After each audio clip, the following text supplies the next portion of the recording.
ओम शिवोहम शिवोहम शिवोहम। ओम सच्चिदानंद रूपाय विश्वोत्पत्त्यादि Hathaway तापत्रय विनाशाय श्री कृष्णाय वयं नमः। श्री कृष्णाय वयं नमः। श्री कृष्णाय वयं नमः। ओम अखंडानंद बोधाय शिष्य संतापहारिणे सच्चिदानंद रूपाय तस्मै श्री गुरवे नमः। तस्मै श्री गुरवे नमः। तस्मै श्री गुरवे नमः। ओम रामाय मंगलम राघवाय मंगलम। रामाय मंगलम राघवाय मंगलम। सीता समेत रामचंद्राय मंगलम। सीता समेत रामचंद्राय मंगलम। पूर्व प्रसंग में श्रीमद् भागवत के अनुसार आप श्रवण कर रहे थे।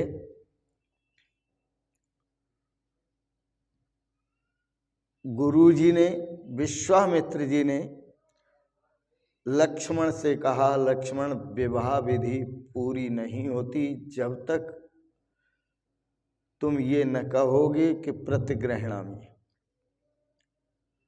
गुरुजी के समझाने पर लक्ष्मण जी ने कहा प्रतिग्रहणामि।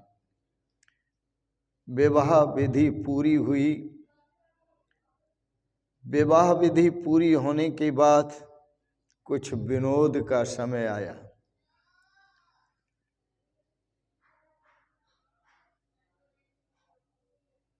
वर वधू को भोजन के लिए बिठाया। सुंदर व्यंजन भोजन परोसा गया। वर वधू भोजन करने लगे। भोजन के समय विनोद, थोड़ा विनोद हो, विनोद का प्रसंग हो तो भोजन भी अच्छा लगता है, रुचिकर लगता है, प्रसन्नता के साथ पाया जाता है। विनोद किया गया। जनकपुर की तरफ से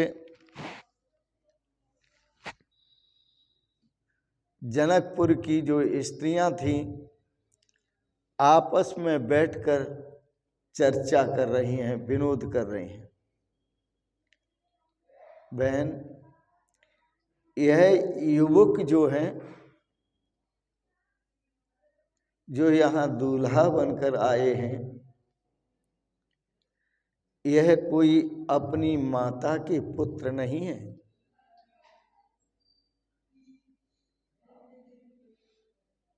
यह तो खीर से पैदा हुए हैं। ऋषि जी ने एक यज्ञ किया था, उस यज्ञ से खीर प्राप्त हुई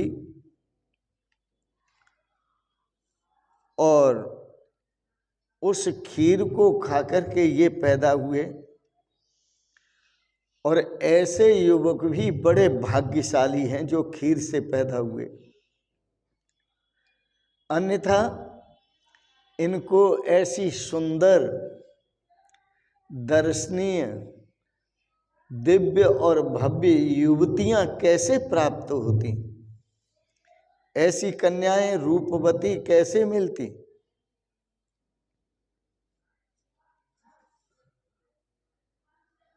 कहाँ मिलती।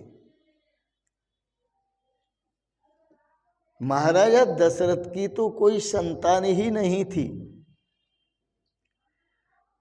यह तो अच्छा हुआ कि उनकी पत्नियों ने खीर का प्रसाद खाया और वृद्धा अवस्था में उनको संतान उत्पन्न हुई। यह विनोद जनकपुर की स्त्रियों के द्वारा किया गया, लक्ष्मण को सहन नहीं हुआ। जब लक्ष्मण जी को सहन नहीं हुआ तो लक्ष्मण जी ने विनोद करते हुए कहा, अयोध्या में तो खीर के आहार से संतान उत्पन्न होती है, खीर खाने से संतान उत्पन्न होती है, किंतु आपकी जनकपुरी में तो खीर खाने से भी नहीं होती। यहाँ तो स्त्रियों की जो उत्पत्ति होती है वो धरती से उत्पन्न होती हैं, हल चलाने से। युवतियां धरती से निकाली जाती हैं, संतान धरती से उत्पन्न होती है। यहाँ जनकपुर में, हमारे यहाँ तो फिर भी अच्छा है कि खीर खाने से संतान उत्पन्न हुई। विवाह के साथ साथ कुछ और विनोद हुआ, जो उस विनोद में सीता जी ने मुट्ठी में कुछ कौड़ियां ली और कौड़ी दबा ली। जनकपुर की नारियां राम जी से पूछती हैं कि सीता जी ये पूछ रही हैं एकी या बेकी। एकी बेकी का अर्थ होता है कि सीता जी ये आपसे पूछ रही हैं कि मेरी मुट्ठी में एक कौड़ी है कि दो कौड़ी है। तो एकी या बेकी। राम जी का स्वभाव तो बड़ा सरल है, और स्वभाव जब सरल है तो राम जी अपने सरल स्वभाव से उत्तर देते हैं एक ही। एक है तो सभी नारियां हंस पड़ी और हंस कर के कहने लगी, राम जी जब आप अयोध्या में थे शादी से पहले एक ही थी कि तुम अकेले थे, अब तो आपकी शादी हो गई तो शादी होने पर तो अब एक ही नहीं है, अब बेकी है, अर्थात तुम दो हो गए, एक सीता जी और एक राम जी। किंतु अब तो तुम दो हो। यह भी लक्ष्मण जी से सहन नहीं हुआ। लक्ष्मण जी कहने लगे, हमारे बड़े भैया की जो बात है वो बिल्कुल सही है। उन्होंने जो कहा एक ही, तो बिल्कुल सही है। कैसे सही है? बोले इसलिए सही है कि जब तक विवाह नहीं हुआ था तब सीता जी अकेली थी और राम जी भी अकेले थे, एक एक थे। लेकिन आज सीता जी और राम जी मिलकर के, अब ये तन तो दो हैं लेकिन दोनों ही मन से एक हैं। यहाँ अद्वैत का उपदेश है। लक्ष्मण जी बोले, क्योंकि विवेक का स्वरूप है लक्ष्मण। लक्ष्मण जी बोले अब बेकी नहीं, एक ही। सीता जी जनकपुर थी, राम जी अयोध्या में थे, तब बेकी थी, और अब शादी होने के बाद पति पत्नी दोनों एक हो गए। तुम्हें तन दो दिखाई देते हैं कि लेकिन दोनों के जो मन हैं वो एक हैं। जहाँ तन दो मिलते हैं तो तन दो हो सकते हैं, लेकिन जब मन मिलता है तो मन एक होता है। तो इसलिए यहाँ एक ही है, अब बेकी नहीं है। विवाह के बाद दोनों एक हो गए, अद्वैत हो गए। यहाँ अद्वैत की सिद्धि होती है और अद्वैत की सिद्धि के लिए विवाह पहला सोपान है।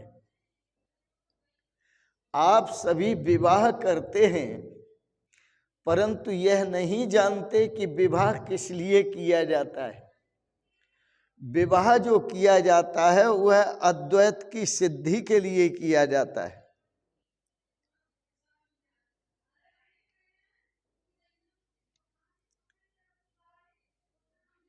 इसलिए सीता जी ने कौड़ियां मुट्ठी में छुपा करके पूछा था, एक ही या बेकी,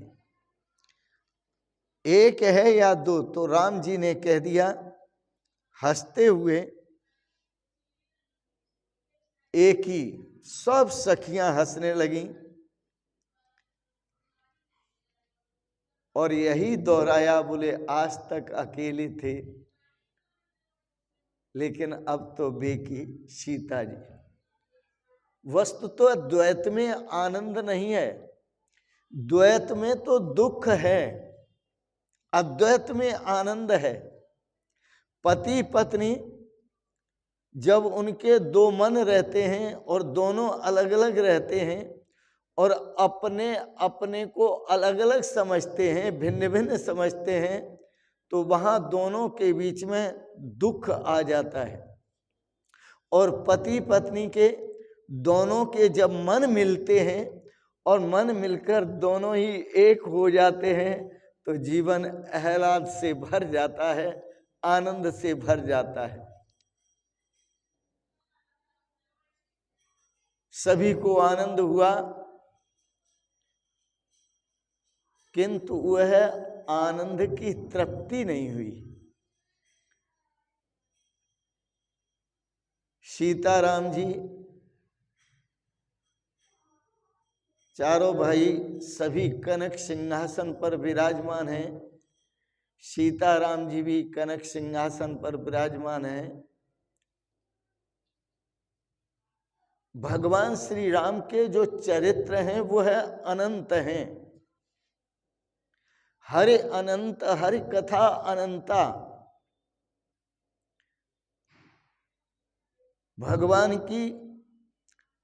भगवान के चरित्रों की जो कथा है वह अनंत है। भगवान के भी जो स्वरूप हैं वह अनंत हैं। कहें सुने बहुविध सब संता। इस रहस्य को सभी संत बहुत प्रकार से कहते हैं और आपस में सुनते हैं।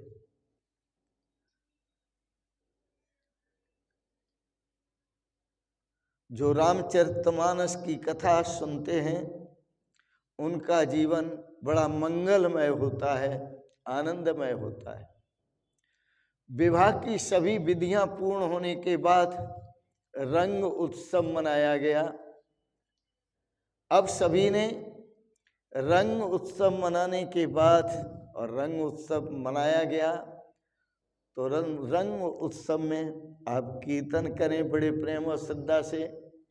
सीताराम राम राम राजा राम राम राम, सीताराम राम राम राजा राम राम राम, सीताराम राम राम राजा राम राम राम। रंगोत्सव मनाने के बाद जनकपुर से प्रस्थान करते हैं अयोध्या की दिशा में। चारों भाइयों का विवाह हो गया। कौशल्या माँ बड़ी प्रसन्न है। जब वह चारों भाई अपनी वधू के साथ अयोध्या में प्रवेश करते हैं, कौशल्या की खुशी का कोई ठिकाना नहीं है। कौशल्या जी अपने हृदय से स्वागत करती हैं और बड़ी प्रसन्न होती हैं। आज तो मेरे घर में चार चार लक्ष्मी नारायण पधारे हैं। आज तो मेरा घर बड़ा पवित्र हो गया। और सभी का कौशल्या जी ने हार्दिक स्वागत किया और विधि पूर्वक स्वागत किया, शास्त्र विधि के अनुसार स्वागत किया। साक्षात लक्ष्मी जी सीता जी जनकपुरी को छोड़कर आई। उन्होंने ख्याल किया, सोचा मैं जनकपुरी को छोड़कर जा रही हूँ, जो साक्षात लक्ष्मी का स्वरूप है, इन सब का क्या होगा। तो सीता जी ने वहाँ कुछ मुट्ठी में चावल लिए और चारों तरफ छिड़क दिए चावलों को, ताकि सबका मंगल हो, किसी का भी बुरा न हो।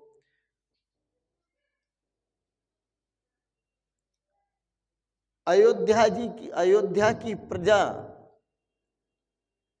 सीताराम जी के दर्शन कर रही है, सबको बड़ा आनंद हो रहा है। वहाँ अयोध्या में गुरु विश्वामित्र जी का भी बहुत स्वागत किया गया।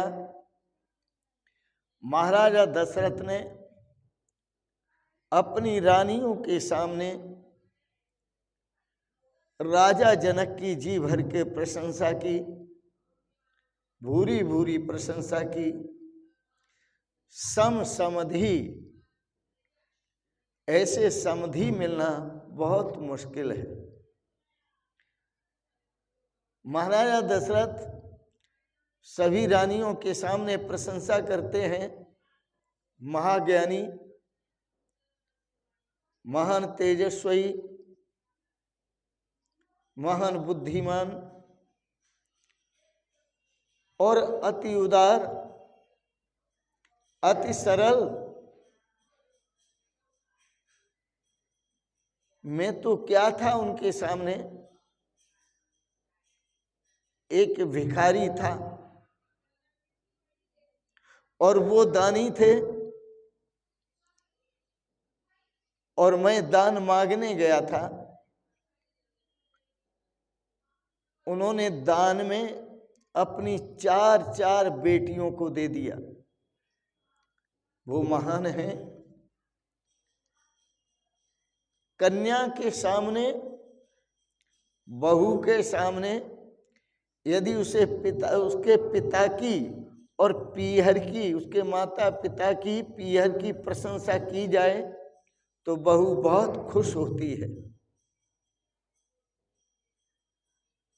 परंतु लोगों की प्रवृत्ति है कि वो धन को देखते हैं, लोगों की प्रवृत्ति है कि वो दहेज को देखते हैं, उस बहू के पीहर की प्रशंसा नहीं करते।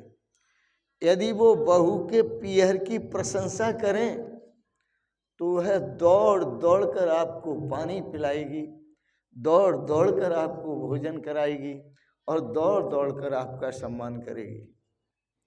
क्योंकि पीहर की प्रशंसा सुनकर बहू को बहुत खुशी होती है, उसमें प्रेम बढ़ता है। यह प्रशंसा सीता जी ने भी सुनी। दशरथ जी ने कहा, यह पराई पुत्री हमारे घर आई है, इसकी हर तरह से सुरक्षा करनी है, इसकी हर तरह से व्यवस्था करनी है। और कैसे करनी है सुरक्षा व्यवस्था, कि जैसे ये पलकें आँखों की सुरक्षा करती हैं,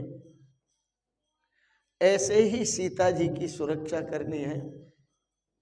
रामचरितमानस में बड़ा सुंदर कहा, बधू लड़किनी पर घर आई, राख्यो नैन पलक की नाई।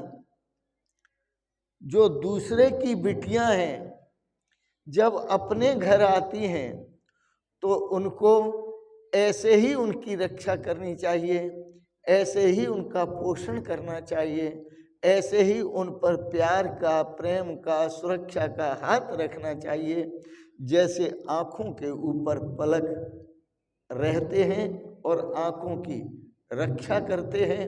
यदि कहीं से कुछ लगता है तो झट से आँखों को छुपा लेते हैं और चोट अपने ऊपर झेलते हैं। सूत जी सावधान करते हैं, और सावधान करते हुए कहते हैं आनंद के दिन कुछ शीघ्र ही बीत जाते हैं। भगवान श्री राम 27 वर्ष के हुए और सीता जी 18 वर्ष की हुई। अभी अयोध्या का आनंद लेने दो। आप भी भगवान के दर्शन का आनंद लो। चार लक्ष्मी नारायण यहाँ तो सब आ गए 4 रूप में।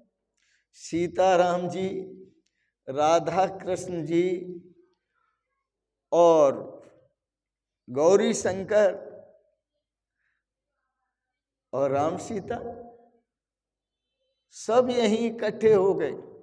सबके दर्शन करो, सबको प्रणाम करो और सभी का जो मंगलमय स्वरूप है वो शिव स्वरूप है। जो मंगलमय स्वरूप है वह शिव स्वरूप है। उस शिव स्वरूप का सबका स्वरूप शिव स्वरूप है, अविनाशी स्वरूप है, अनंत स्वरूप है।